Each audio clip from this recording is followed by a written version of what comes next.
It is June 21st, 1942. The Libyan sun beats down on the fortress of Tobruk, a name that for 9 long months has been a symbol of Allied defiance.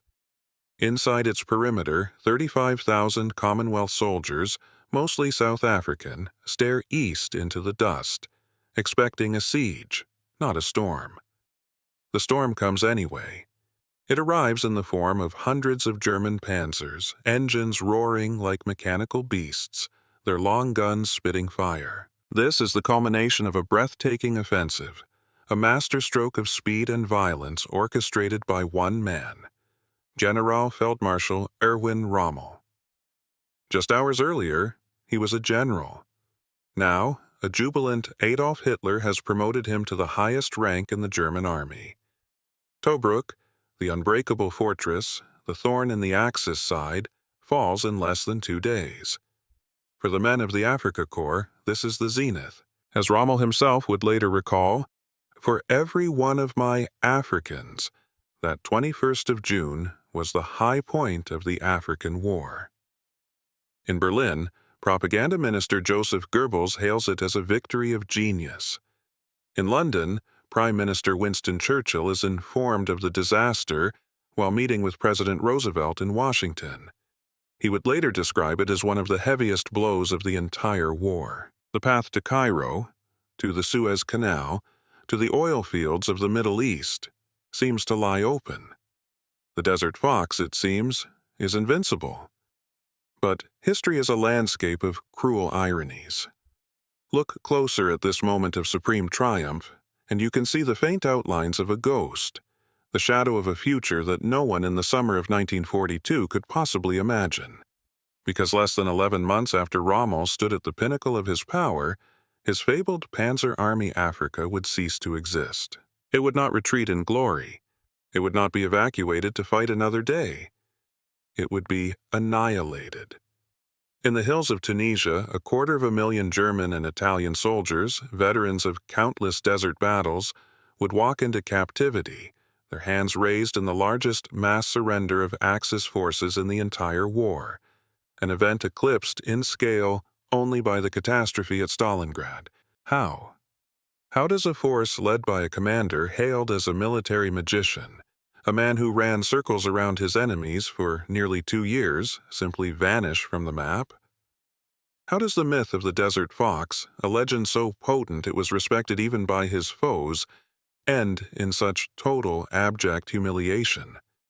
The conventional answer points to a single titanic battle, El Alamein. It speaks of the overwhelming material superiority of the Allies, the genius of their new commander, Bernard Law Montgomery, and the fatal starvation of Rommel's supply lines. And all of this is true. But it is not the whole truth. It is merely the final, bloody chapter of a story that began much earlier. The defeat of the Afrika Korps was not an event, but a process.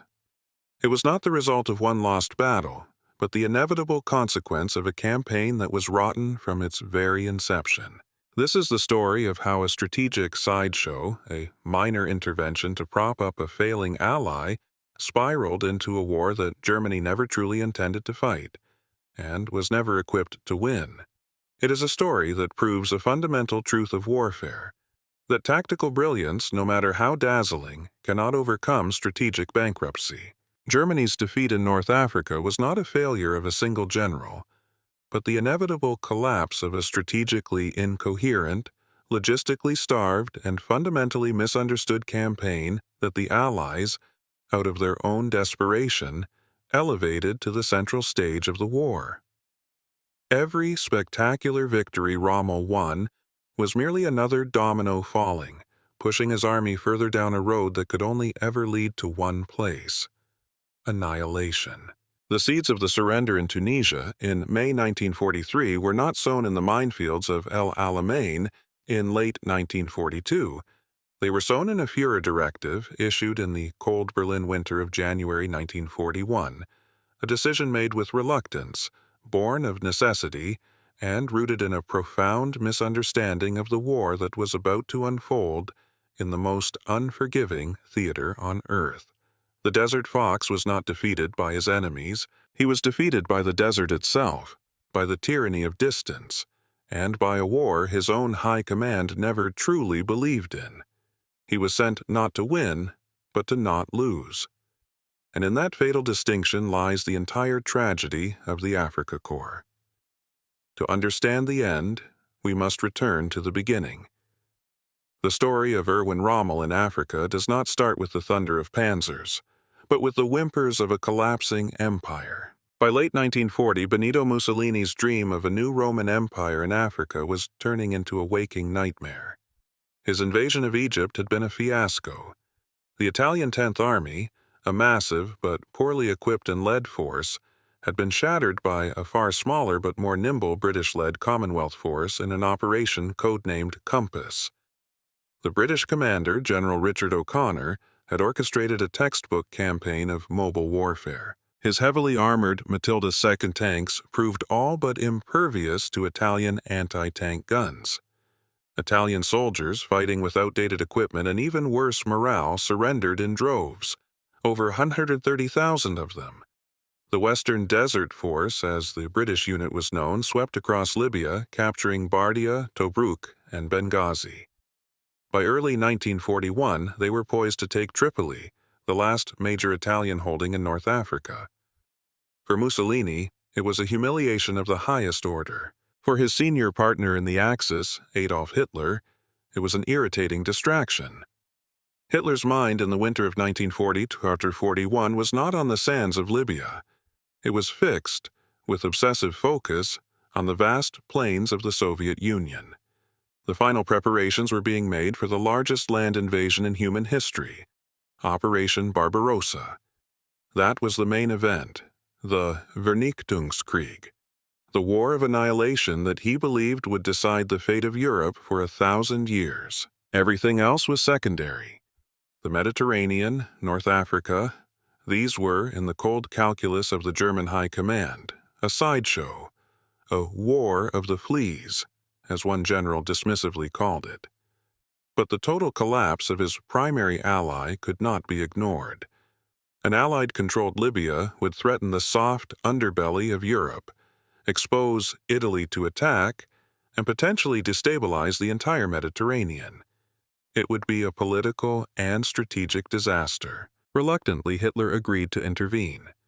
On January 11, 1941, he issued Directive No. 22. The mission was codenamed Operation Sonnenblume, or Sunflower. Its objective was not victory, it was containment.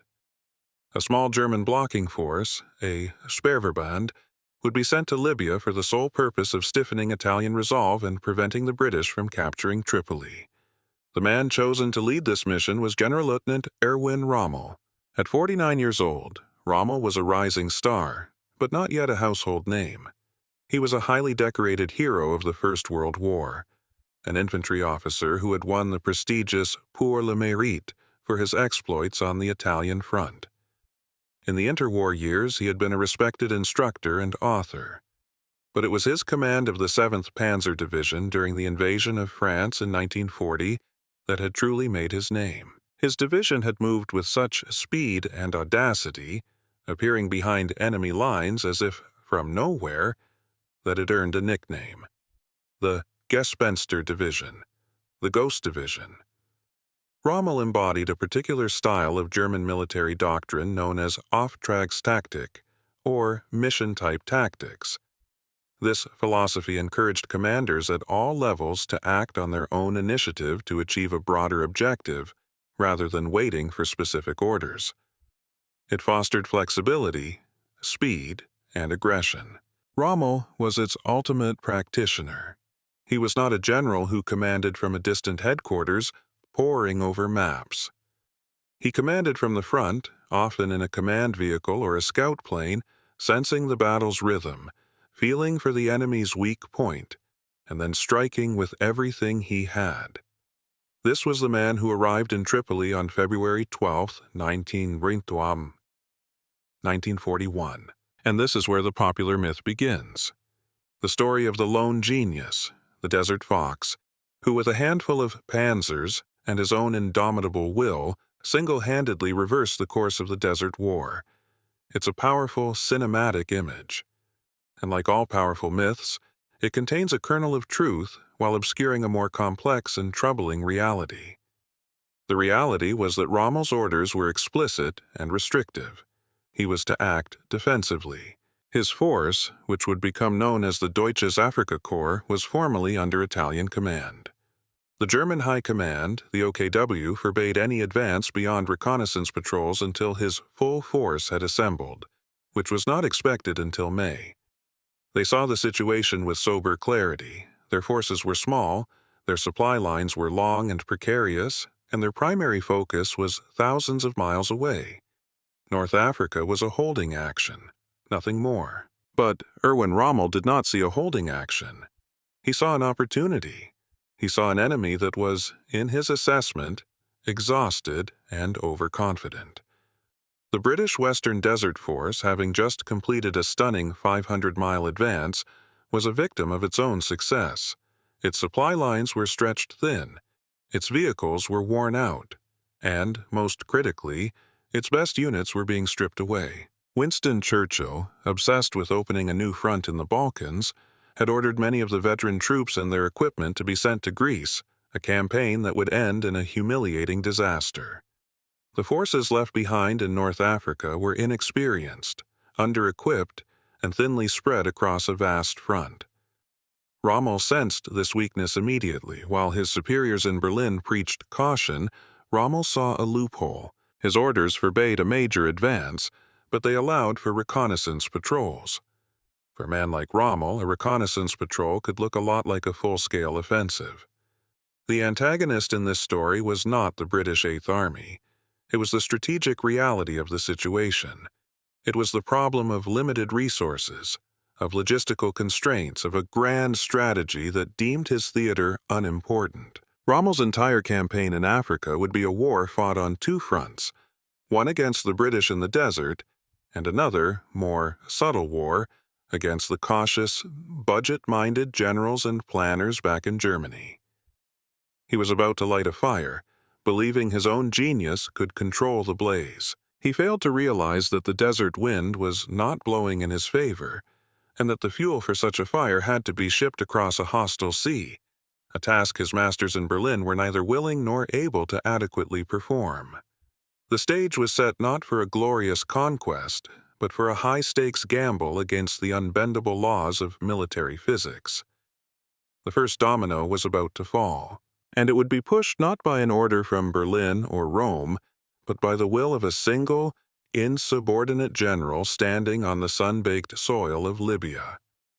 In late March 1941, weeks before he was supposed to be ready for any major action, Rommel decided to probe the British defenses at El Agheila. The probe turned into a punch. The punch turned into an onslaught. The British, not expecting an attack until May at the earliest, were caught completely off guard. Their static defensive positions were easily outflanked by Rommel's panzers. Panic began to ripple through the inexperienced Commonwealth units. What was intended as a limited reconnaissance in force metastasized, fueled by Rommel's own relentless forward momentum. He was everywhere, personally directing units at the front, urging them onward, exploiting every hesitation, every mistake his opponents made. He was creating chaos, and in chaos, he was king. This was not a calculated strategic move planned in a war room. It was improvisation of the highest order, a general sensing the feel of the battlefield, the Fingerspitzengefühl that German military culture so prized. He saw that the British were not just weak, they were psychologically off balance. They had been fighting the Italians, an army they held in contempt. Now they faced the Germans, the conquerors of France, and the psychological impact was immense. Rommel's panzers may have been few in number. Initially, he had barely 100 tanks fit for action, but they were wielded like a surgeon's scalpel. Within 2 weeks, the unthinkable happened. The British were hurled back over 500 miles, almost all the way back to the Egyptian border. The territory they had spent months conquering was retaken in a blur of dust and fire. It was a stunning reversal of fortune.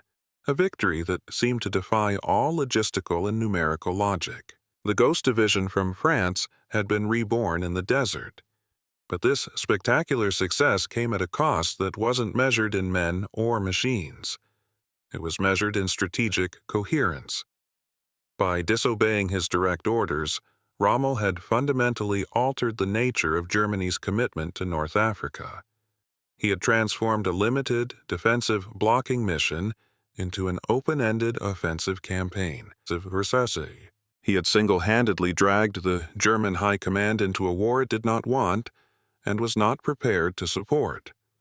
His immediate superior, General Franz Halder, the chief of the Army General Staff, was apoplectic. He saw Rommel not as a hero, but as a reckless gambler who had jeopardized a carefully balanced strategic equation. Halder understood the bigger picture. He knew that every ton of fuel, every shell, every tank sent to Rommel was a ton that could not be sent to the Eastern Front, where the real war was about to begin. He saw Rommel's long, tenuous supply line stretching all the way back to Tripoli as a catastrophic vulnerability, an open invitation to disaster. He tried to rein him in, ordering him to halt. But Rommel now had a powerful ally, Adolf Hitler. The Führer was enthralled. In a war that was increasingly becoming a grinding, industrialized affair, Rommel's daring exploits provided the kind of heroic, Wagnerian narrative that Hitler craved. Here was a true National Socialist general, a man of will and action, not some cautious, aristocratic Prussian staff officer. Hitler brushed aside the concerns of his generals. He was jubilant. He promoted Rommel and expanded his command. This moment, the spring of 1941, was the critical turning point. Rommel's insubordination was not punished. It was rewarded. This set a disastrous precedent. It confirmed in Rommel's mind that he could ignore the OKW, that he could appeal directly to the Führer, and that victory on the battlefield would excuse any transgression. It also created a deep and lasting rift between Rommel and the military establishment in Berlin, who increasingly saw him as a loose cannon, a Führer's favorite, who was dangerously out of touch with strategic reality. They would continue to try and restrain him, not, as Rommel sometimes believed, out of professional jealousy, but out of a sober understanding of Germany's limited resources. And there was one obstacle that even Rommel's genius could not overcome: the port of Tobruk. As his forces swept through Cyrenaica, the Australian 9th Division had fallen back into the fortress, denying him a vital deep-water port close to the front. All of his supplies still had to come through Tripoli, hundreds of miles to the west, or the much smaller port of Benghazi. The siege of Tobruk began. The Rats of Tobruk, as the defiant Australian defenders were derisively nicknamed by German propaganda, would hold out for 241 days, tying down a significant portion of Rommel's army and serving as a constant threat to his rear. This single act of defiance, Rommel's first offensive, was the first and perhaps most important domino. It created the legend of the Desert Fox, but it also locked Germany into a commitment it could not afford. It stretched his supply lines to the breaking point. It established a pattern of high-risk, high-reward operations that ignored logistical realities, and it elevated the importance of the North African theater in the minds of the Allies far beyond what Hitler ever intended. By winning so spectacularly, Rommel had inadvertently ensured that his enemy would now take this sideshow very, very seriously. He had won the battle, but in doing so, he had begun the process of losing the war. The trap was set. The war in the desert now settled into a brutal rhythm, a seesaw of offensives and counteroffensives dictated not by grand strategy, but by the ebb and flow of supplies. For the next year and a half, the front line would surge back and forth across the Libyan desert like a tide. This was not a war of static trenches, it was a war of movement, where tanks acted like battleships on a sea of sand. And in this fluid environment, one factor was king: logistics. The popular myth frames Rommel as a strategic genius constantly let down by a lack of supplies. The truth is more damning. Rommel's own brand of operational genius was the primary cause of his unsustainable supply problems. He was a master of the charge, but a novice at the ledger book. Each time he lunged forward in a brilliant flanking maneuver, he stretched his logistical tether to its breaking point. The further he advanced, the weaker he became, as his trucks had to consume more and more fuel simply to bring fuel to the front. Conversely, the further the British retreated, the stronger they became, as they fell back on their main supply dumps around Alexandria and the Suez Canal. It was a paradox Rommel never solved. Let's conduct a forensic autopsy of this logistical nightmare. The Axis supply chain began in the ports of Italy. Convoys had to brave the Mediterranean, which the Allies, operating from the heavily fortified island of Malta, called Bomb Alley. British submarines, aircraft, and surface ships took a heavy toll. But even the supplies that did arrive in North Africa faced a monumental journey. The main port, Tripoli, was over 1,000 miles from the Egyptian frontier. Imagine trying to sustain a modern army by trucking every single bullet, every can of food, and every gallon of fuel from Los Angeles to Omaha on poor quality roads under constant air attack. That was the reality for the Afrika Korps. Rommel consistently complained he was being starved of resources, often blaming the Italian Navy or supposed jealousy from his superiors. While there's no doubt he was chronically undersupplied for the ambitious tasks he set himself, recent historical analysis suggests Rommel consistently exaggerated his shortages to justify his failures or to demand more resources. For much of the campaign, the majority of supplies shipped from Italy did, in fact, arrive. The real bottleneck was not at sea, but on land. There were never enough trucks. The wear and tear of the desert on vehicles was immense. A panzer division in Africa required 10 times the transport capacity of one on the Eastern Front, a demand Germany's already strained war economy could never meet. This brings us to the great twist, the truth that dismantles the myth. Rommel was not a victim of circumstance. He was an architect of it. His most famous gamble, the dash to the wire during the British Operation Crusader in November 1941, is the perfect case study. After initial heavy fighting, Rommel sensed the British were on the brink of collapse. He personally took command of his panzer divisions and raced for the Egyptian border, hoping to sow chaos in the British rear and trigger a total rout. It was tactically audacious, it was vintage Rommel, and it was a strategic catastrophe. He plunged deep into enemy territory, completely out of communication with the rest of his army for days. He outran his own fuel supply and had to divert to Bardia just to refuel. And most importantly, the British did not collapse. Their new commander, Claude Auchinleck, kept his nerve. He correctly reasoned that Rommel's spearhead was a logistical dead end. While Rommel was off on his joyride, the rest of the Eighth Army regrouped and destroyed the isolated Italian positions he had left behind, relieving the long-suffering garrison of Tobruk. Rommel was forced into a long, humiliating retreat all the way back to where he had started. The dash to the wire shows the two faces of Rommel, the brilliant tactician who could win a battle, and the reckless strategist who didn't understand how to win a war. This pattern had a profound ripple effect. The first domino to fall was Allied resolve. Rommel's initial successes, which so worried Berlin, had the opposite effect in London. For Winston Churchill, humiliated by defeats in France, Greece, Chinkersis, and Singapore, North Africa became an obsession. It was the one place on earth where British troops were actively fighting and could potentially defeat the German army. He famously declared, "Rommel, Rommel, what else matters but beating him?" The Desert War, a strategic backwater for Hitler, became a matter of political survival for Churchill. As a result, the Eighth Army received a veritable flood of resources. New tanks, new guns, new planes, and new commanders were poured into Egypt. This ignited a technological arms race.